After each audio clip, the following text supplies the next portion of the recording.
What's going on, everybody, and welcome to another edition of the KREF High School Huddle here on the KREFSports.tv YouTube channel.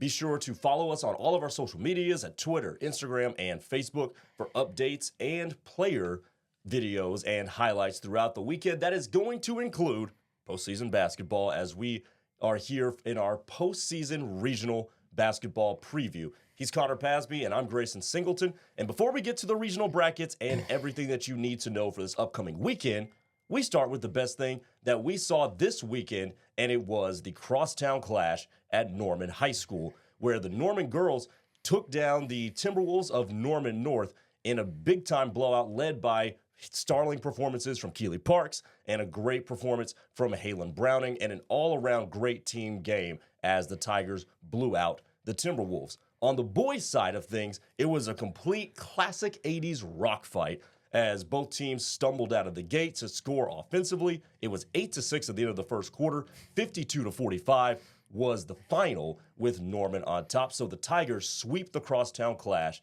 to end the regular season. And Connor, you were gone, but I'm pretty sure you've watched the highlights, watched these games back. What did you take from both the girls and the boys' performances for Crosstown Clash? It's a rivalry that's always fun to watch when those teams go at it. And when you start with the girls, I mean, the offense was on full display again for the Norman Tigers, led by Keeley Parks. Browning has been the second option for them, and she got involved in the scoring column. They really just took care of business from the get-go in that girls' game. And the boys, no surprise that it was a low-scoring fight all the way to the fourth quarter. And for Norman High, you just had different guys really step up. Attic Sanders, Gideon Holt from the three-point range. I know Bo Billingsley gets a lot of the love, but they got more options to go to offensively. And, yeah, defensive battle, two teams that pride themselves on the defensive end, so that was no surprise at all from that game. A couple interesting things I noticed from calling the game with Andrew Himes this weekend was that on the girls' side of things, Norman just does such a good job of causing problems. Yeah. They get you sped up, and then once they get out in transition, they turn their defense to offense. They were very efficient at converting their turnovers and their stops into points on the other end.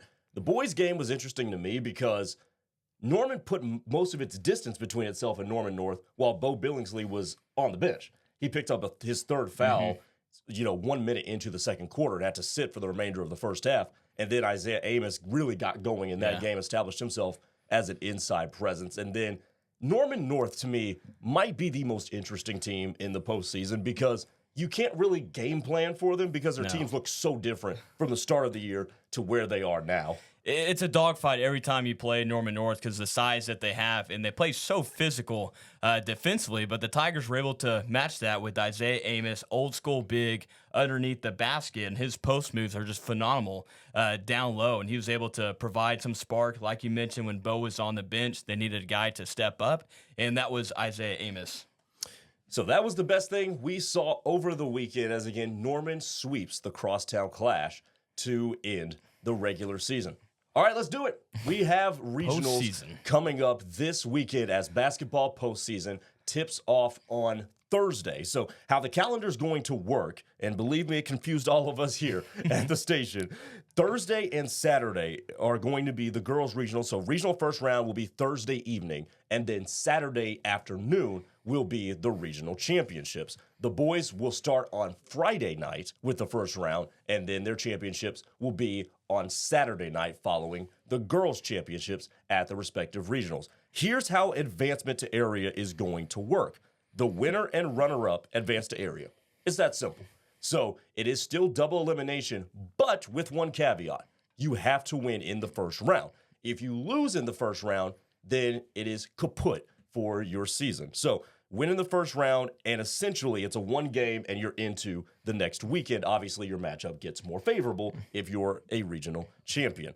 So let's go ahead, and we're going to do this March Madness tournament reaction style. Let's go through the regionals. We'll start with the west side of the girls' bracket, and we start with Edmond Memorial. They are hosting Regional 1, and the Lady Bulldogs, will face Capitol Hill. And then Piedmont and Putnam City in that region will take on each other in the 2-3 matchup. So, Connor, what stands out to you about this 4T regionals as we get started? Well, we look at the top with Edmond Memorial hosting that regional. they're obviously the top dog in that one, but Piedmont right behind them. Two teams that know each other extremely well, and Piedmont being that number 2 seed in that regional. They got some good offense with Riley Burnett. They can shoot it from deep, so they could cause some problems in that regional. But Edmond Memorial has looked good all season long because of what they have offensively with Williams and Jelmstead. Just so much attack to the basket with them offensively. So that's a really intriguing one at the top. Norman girls regional, they got Norman North in there as well. So two teams that literally just saw each other last week. They'll have a chance to match up again in that second round. That's going to be a fun regional, that Norman girls. Yeah, no doubt. And by the way, speaking of Riley Burnett for Piedmont, we've got an interview with her. You got to catch up with her last week. We will air that interview at the end of this show. Going back up to Edmond Memorial right fast before we go to Norman, Piedmont, you mentioned them, and I'm glad you mentioned Piedmont too as the 2 seed in that region. Very streaky team, but if they hit shots, they can present problems. And they're a much more balanced team, I think, than Edmond Memorial in terms of scoring. So that could be interesting and something to keep an eye on if the Lady Wildcats get hot again. So Piedmont will play Putnam City, Edmond Memorial taking on Capitol Hill. Let's go to the bottom of that bracket, and Connor just mentioned it. Norman's girls are hosting a region. Norman, by the way, is the only West Side team that has a girls and boys host. Yeah. So a busy weekend in the city of Norman. Norman will place the 4 seed Southmore to get that region started, and then it will be followed up by Norman North and Edmond Santa Fe. You just touched on Norman North, and we will also talk to Olivia Watkins also in this episode as well. We'll do that in between the girls and the boys. But Norman and Southmore to kick it off. Let's talk about Norman. How deep can this team go in the postseason? Well, I think they can go very deep because they have players that have been playing for a long time for the Tigers, and Keely Park's in the top of that list. And just what they do on both ends of the floor, it's not just the scoring for them, but the full court press. They just make it so hard for opposing teams to get the ball down the court. And they force those turnovers, and they lead it to points on the other end. So I think that's a team that can really go deep. And when we look past the regional, if Norman High does advance, there's a chance that they'll get Edmond Memorial in that area game. So, yeah, I'm with you, Grace. I think it's a team with the Norman Tigers on the girls' side that can make a deep run in the postseason. Yeah, no doubt. And like Connor mentioned, the way the bracket shakes out, if Edmond Memorial and Norman both win their regionals, that will be the first matchup in area on Thursday, March the 6th. Then again, Norman, a team that's a little bit more balanced than they were a season ago. They've got a lot more depth in terms of scoring. They got Addie Hibble back. Got her back, which was unexpected. So the fact that she's gotten back, she looked good, I thought, on Friday night. So keep an eye on that for the Tigers. Let's go now to, by the way, the other West Side regionals will be hosted at Piedmont. That'll have our Yukon Millers in there. And then at Putnam City North, Deer Creek, and more are in that region. Let's go to the East Side for the girls, where 3 of our schools are going to be hosting East Side regionals. And let's start at the top with maybe who's been the second best girls team in all of 6A this entire year. That is the Spartans of Bixby. So Bixby will get that regional started against Northwest Classen. Jinx will take on Muskogee in that region. Jinx, a team you can't sneeze at, but Bixby has had a wonderful season. No, they have, and they're so well coached, and they got options to go to also offensively. And Kate Wernley has been the star for them, her being able to shoot from the outside, get to the free throw line, attack the basket. She's been really fun to watch for this Spartans team, and I'm excited to see what they can do and how far they can go in the postseason. Yeah, I think they can go. I think they can go pretty far. They're very versatile, very switchable on defense. Everybody can guard all 5 positions. So it'll be interesting to see. I also like how disciplined they are in late game situations too, which is something that'll come into play when you're in the postseason. Well, and the chemistry with them too. When you got girls that have been playing together for 2 or 3 years, that helps to make a deep run in the postseason, because you got girls that know each other, know where they're going to be at on the floor. They know their strengths as well, so that's another thing to point out. Yeah, no doubt. Let's go to the bottom of the bracket, because if Bixby wins its regional, they will take on the winner of the Edmond North Regional. And again, these regionals that are hosted by our schools will be broadcast in their entirety on krefsports.tv. We've got Edmond North hosting a regional. They will take on Ponca City to begin that region. And then Union and Enid make up the 2-3 matchup. And Edmond North been pretty good. You know, they've taken a little bit of a step back than they have been the last 2-3 years, but the 3 years bar was a pretty high one, and they're still right around that same area of production. They're no stranger to the postseason, that's for sure. They're always able to get to the state finals, win a state championship, and we'll see what they can do this year. I think they got a great draw with Union. Whoever wins that Union and Enid game, you expect the Huskies to take care of business in that first round against Ponca City. So we'll see how all that plays out. But it's an Edmond North Huskies team that they're used to making deep runs. Region number 3 on the east side of the girls bracket is hosted by Broken Arrow. And they have been the dominant team. We said Bixby was the second best team. That is the best team in girls 6A this season. Broken Arrow taking on Putnam City West to begin that region. Our own Westmore, who was in an East District this year, is in that region as well, taking on Bartlesville. And Westmore lost to Moore at the conclusion of the regular season, and now they're in the region with BA. So Broken Arrow is going to be the main draw there, and deservedly so. Yeah, and Mackenzie Mathurin, what she has done this year, it's been by far the most exciting team to watch on the girls' side with this Broken Arrow team. And how about this? First round in the regional, it's Broken Arrow and PC West, a PC West team that won the state championship last year. They lost tons of players. Their coach left, so that's just so surprising to see PC West in the first round game against Broken Arrow. The Tigers have been fantastic this season, and it starts with Mackenzie Mathurin. Yeah, and their offense is prolific. Their defense is very good. They're very connected defensively. And it's not just Mackenzie Mathurin offensively. They've got a couple of other weapons there as well. So keep an eye on Broken Arrow. They're probably the early favorite to win state, but when it comes down to Broken Arrow and a Bixby team, Edmond North has played Broken Arrow close both times they played this season. So keep that in mind as well. The last girls regional will not be hosted by a KREF Sports.TV team. It is at Owasso, where the Rams will host Sand Springs, Sapulpa, and Stillwater. Before we go to the boys regional, we have 2 girls that netted their 1,000th career point during the last couple of weeks of the regular season. We'll talk to Piedmont's Riley Burnett at the end of the show, but I got to catch up with Norman North's Olivia Watkins, who will be continuing her career at Siena after this season, and I talked to her about her relationship with her dad, playing with her little sister, and how far this team can go in the playoffs. Take a look. Olivia, I want to ask you just about that accomplishment. What does that feel like, getting to a milestone like that? It's really exciting, especially after all the hard work I put in after 4 years. And I wasn't really expecting to hit my 1,000 points, but once I did, it felt like a really big achievement, and I was really proud of myself.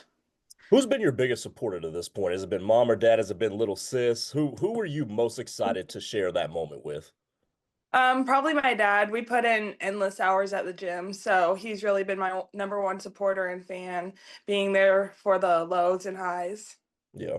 You and Soleil Harmon, y'all have like a really cool bond. You guys have played with each other for a long time. To see the level of success that you two have shared together, what does that mean to you?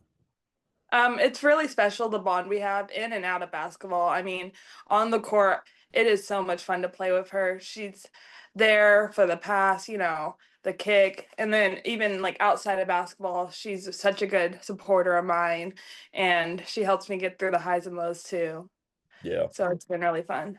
And you've had a really impressive season, individually, not just reaching that 1,000-point mark, but you're one of the leaders on a team that's had a lot of success.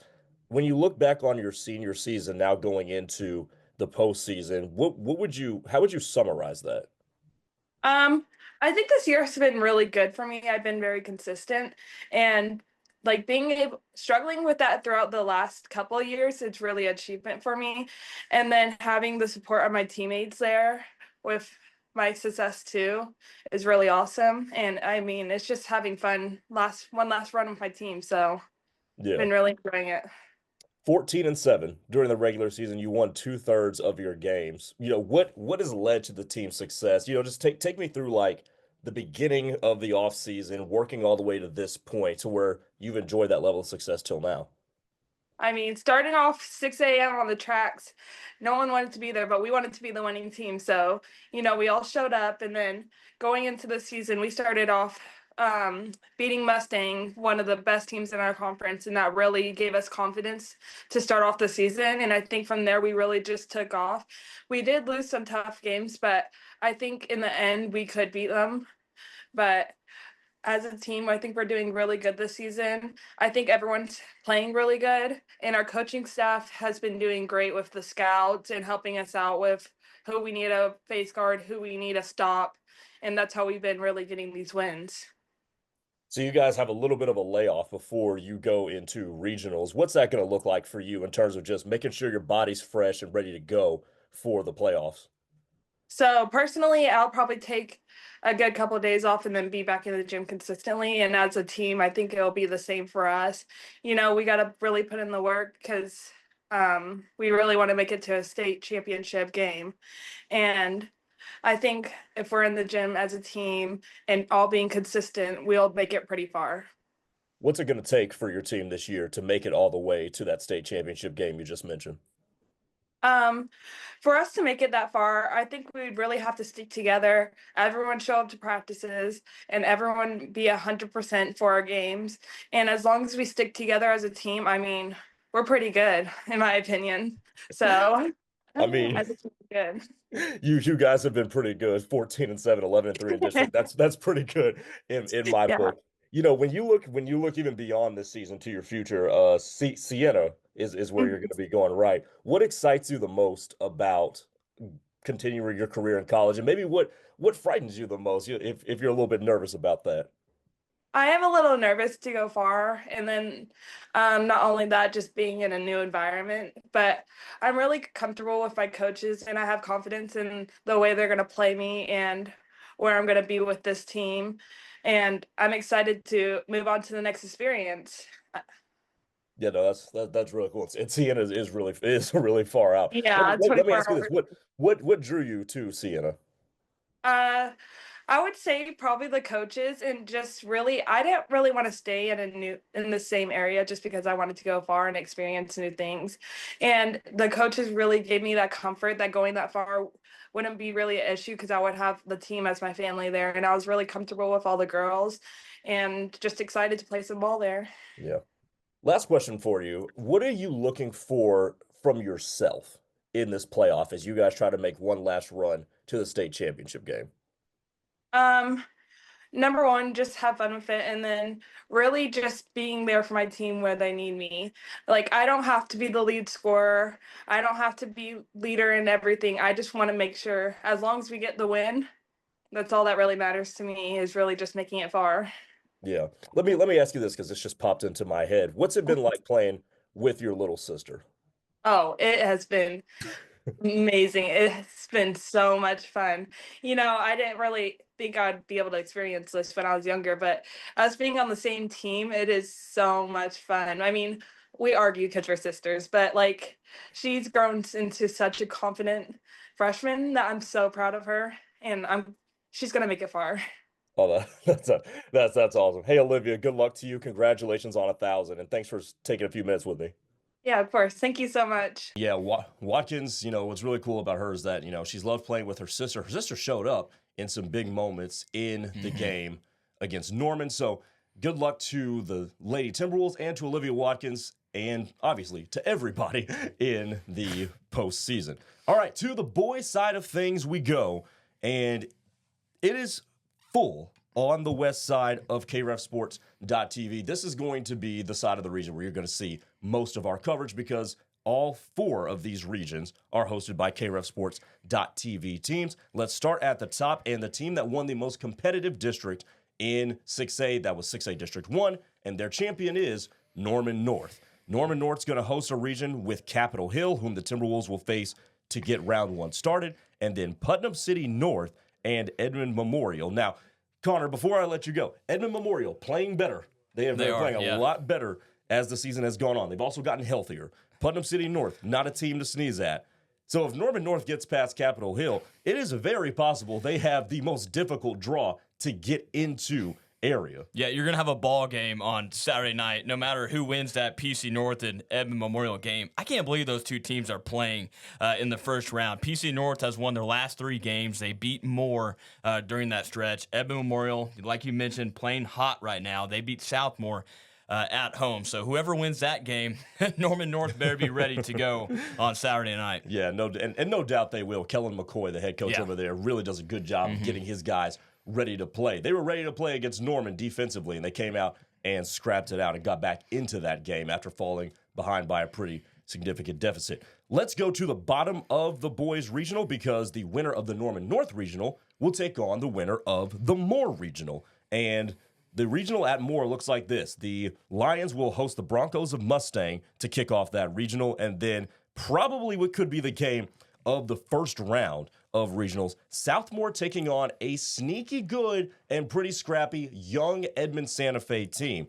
Southmore beat Moore by 1 point in a game later on in the season. And Edmond Santa Fe, obviously 24 hours before that game, took Moore into triple overtime. So that game should be a heck of a lot of fun. You could probably say that's the second best regional on the west side is what's going to be taking place at Moore. And you got a chance to have a rivalry matchup if Southmore is able to beat Santa Fe in that second round game in the regional. So we'll see how it all plays out. Southmore team that was very close to hosting a regional, but came up short. Now they're going to have to go on the road and find a way to advance. And the reason why Southmore is not hosting a regional is because they lost a really late season game to Deer Creek. Deer Creek jumped Southmore in that competitive 6A District 1, and that is how Southmore doesn't really have much of a road to travel. They're just going to go across town to take on Moore. By the way, we could have a battle of the big cats, and we also could have another crosstown clash on the girls' side of things. That's awesome. If things like that shake out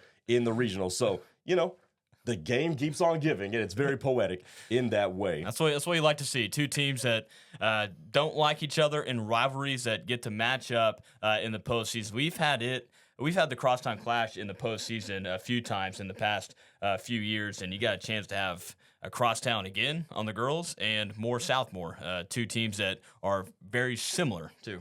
I just want to keep an eye on that Southmore Edmond Santa Fe game because I'm telling you, that is athletes on top of athletes, and Santa Fe, a really young team. That's a team that could pull a surprise. Yeah. Well, we talked a few episodes ago about the Santa Fe Moore game that went into, was it 3 overtimes? It did, yeah. So if Santa Fe can keep up some of that momentum, I know they fell short in that 3 overtime game against Moore, but they showed that they can match up with some of the better teams on the 6A West. Yeah, and that's a team that's just continued to get better as the season has gone on, similar to Edmond Memorial. Let's go to region number 2. And that is going to be hosted by the Antlers of Deer Creek, the runner-up in 6A District 1. And Deer Creek gets Lawton Ike or Eisenhower in their first-round game draw. They will play the winner. The winner of that game will play the winner of Choctaw and Yukon, which is the 2-3 matchup. And Choctaw, not a team we cover, so we're not as familiar with. But the Yellow Jackets can go. Yeah, it's a good team. They won 4 of the last 5. They defeated Norman toward the end of that regular season. So Deer Creek, obviously the regional host, but they got a tough draw with that 2 seed in the Yellow Jackets. Yeah, the Yellow Jackets will take on a Yukon team that really struggled during the regular year. As a matter of fact, their coach just sent me the stats as I begin my prep for calling that regional. 2 guys that score over 12 points a game. And a very, very scrappy defensive team. They're going to get after it. So if Deer Creek and Choctaw becomes the matchup in the regional championship, that'll be a heck of a lot of fun. They got some great hands defensively. It's going to be important for Deer Creek to take care of the basketball if they do get that matchup in the second round with Choctaw. Yeah, so again, Deer Creek and Lawton Ike, and Choctaw and Yukon, the matchups in the Deer Creek district, the Deer Creek regional, and that is region number 2. Region number 3, we mentioned that Norman is hosting on both the girls and the boys side, and here it is now. So Norman is hosting U.S. Grant, Putnam City, and Piedmont. So the Tigers will take on U.S. Grant to get the regional tipped off, and then a good Putnam City team and an interesting Piedmont team to me. A Piedmont team that, struggled to win some games, but they've got some really good players. We've talked about Hudson Height and Bryce McConnell and the rest of the guys that they have. They're really fit together a nice team, but they're going to take on a Putnam City team that was the 4th place team in 6A District 1. And they too did win double-digit district games. That's going to be a great second game at that Norman Regional. Stinks that one of those teams have to go home because Putnam City saw them go down to the wire against Deer Creek a few weeks ago. And a Piedmont team, when they're able to click, they're very dangerous with Hudson Height and some playmakers on the outside that can shoot it from deep. So we'll see if Norman advances past U.S. Grant, who they get in that second game. Yeah, no doubt. And Putnam City, a very good athletic team that can get up and down the court, can defend. There's a lot of defense in that region because Norman, as you know firsthand, can scrap it out. They can, yeah. All those teams they pride themselves on the defensive end, great hands, and just force so many turnovers. So it's critical for every single team in that regional to take care of the basketball. Yeah, and to that point, with all the scrappy teams just on that side of the bracket too, it very well could be whoever gets out of regional and then eventually out of area, it will be because they took care of the basketball. And that's a big thing at this point in the season. Take care of the basketball and play defense. Those are two of the big ones here on this 6A West side. Yeah. Let's go to the east side because we have Broken Arrow hosting on the east side. They're hosting regional number 3. The Tigers will take on the Pioneers of Stillwater to get that region tipped off. And then Putnam City West and Northwest Class and a couple of OKC public schools travel to the east side for that region. And, Broken Arrow is just a team that they've got their star names, but that is a complete team. Dow, his brother, is at Oklahoma State. The Dow right now that's at Broken Arrow, I think he could be better than him. And just a bunch of studs on that Tiger team. Got great guards, and you got bigs that can match up with anyone, and those bigs can also shoot it from the outside. So they got all the weapons that you can ask for to make a deep run. Yeah, and the other regions on the east side are hosted by Owasso, who's got Bartlesville, Jinx, and Muskogee. Union is hosting with Sapulpa, Edmond North, and Bixby. And Sand Springs, a really good Sandite team, is hosting Ponca City, Westmore, and Enid. So real quickly, we've gone through all of the regions, all the matchups. Let's start with the girls real fast before we get to Riley Burnett. Let's start with the girls. What is the most intriguing region to you? I think it's either got to be Norman or Edmond Memorial when we look at it. This Norman because you have a chance to get the Crosstown Clash again, and those are two teams that have played each other so much. So that Norman North is going to be able to make some adjustments because they just saw Norman a week ago. So I think Norman can be an interesting one, and the Edmond Memorial one for sure because Piedmont, when they're able to shoot it from the outside, they can play with anyone, and they're going to be going up against Edmond Memorial if they are able to advance past Putnam City. So I'd probably say those two, Edmond Memorial Regional and the Norman High Regional for the girls' side. I'll throw a third regional in here as well. I'm going to go with the Bixby Regional here because I'm interested in a team that, in the Spartans, that only usually play 6 girls, maybe 7 or 8 on a good day. I'm interested to see how long they can keep that up. Jinx will present a problem for them, not a problem that they're unfamiliar with being on, this in different sides of the same city. So that'll be a fun one for me. Same question to you for the boys' side. Yeah, the boys' side, let's see here. You could probably say Deer Creek with what they have in that regional Choctaw. Like we mentioned earlier, they're playing hot right now toward the end of the season. They defeated Norman, so they're going to probably provide some trouble against Deer Creek. So the Antlers are going to have to be ready to go in that regional. Norman North, like we mentioned, man, there's just so many good 2-3 games on every single regional. So Norman North, Capitol Hill, PC North, and Edmond Memorial. That's going to be the game to watch. PC North and the Memorial Bulldogs going at it in that 2-3 game. Yeah, and the last one I'll throw in there is the Moore region. I think the Moore region is incredible. I mean, you're talking about teams who are pretty balanced in terms of where they are on the pecking order of 6A, Moore, Southmore, and Edmond Santa Fe. Yeah. That'll be a really fun one. And, you talk about getting hot. Choctaw, one of the teams that has just been under-talked about, I think, when you broaden the scope past our KREFsports.tv teams. That's a team that is starting to play its best basketball. It'll be interesting to see because I think Moore's playing really good basketball. Southmore and Deer Creek kind of feel like they've been treading water, so to speak, for the last month or so. Neither has played spectacularly. So I think Choctaw here could completely upset the apple cart going into area. Yeah, Choctaw, I mean, it's always important to play your best basketball toward the end of the year, but when you have a 2 seed that has a winning streak going like this, won 4 of the last 5, that can cause so much problems for a regional host, and Deer Creek gets that draw with the Choctaw Yellow Jackets. Yeah, no doubt. So again, our regions that are hosted by our KREFsports.tv teams will be broadcast in their entirety on KREFsports.tv, and that allows me to remind you, stay tuned to our Twitter, stay tuned to our Instagram and our Facebook, where we will post the links and times and matchups for all of these. Now, before we go, I mentioned that there were 2 girls that netted their 1,000th career points. We heard from Olivia Watkins from Norman North earlier, and Connor last week was able to catch up with Piedmont's Riley Burnett, and here is how that interview sounded. And what's it like playing under Joe Crawford? We've seen him on the bench. He's a coach that he'll get into it. He'll get in your face. Mm-hmm. He's not afraid. He's a tough coach to play for, but I'm sure he's made you better as a basketball player throughout your career. Yeah, I mean, he's been here 4 years, head coach 2 years. He's definitely helped me throughout my career. And yeah, he says that if he yells at you, it means he cares. So Right.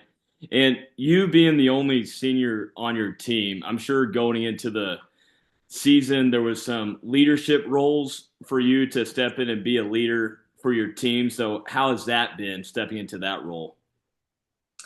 yeah, I mean, my first 2 years, I was on a team with a bunch of upperclassmen, so I wasn't a leader. In these last 2 years, I've definitely had to step into a leadership role, but I think everyone is good with that, and everyone looks up to me and others on the team. So How's it been watching this team grow? Because you obviously being the only senior, so you got underclassmen that you've been playing with throughout your high school career, and you guys have made a big jump, it feels like, each year. So how's that been?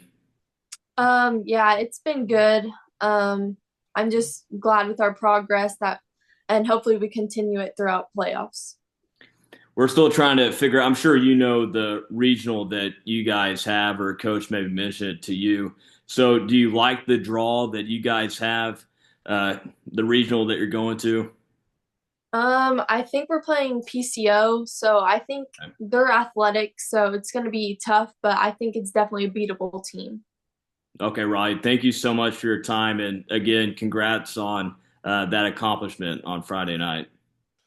All right, Connor, during that interview, was there anything that you caught from Riley about the confidence of this Piedmont team going into regionals? Well, she talked about all the hard work it was to get past the 1,000-point mark in her high school career, because I know she's put in a lot of time in practices, open gym to herself, and she was rewarded getting past that 1,000th mark.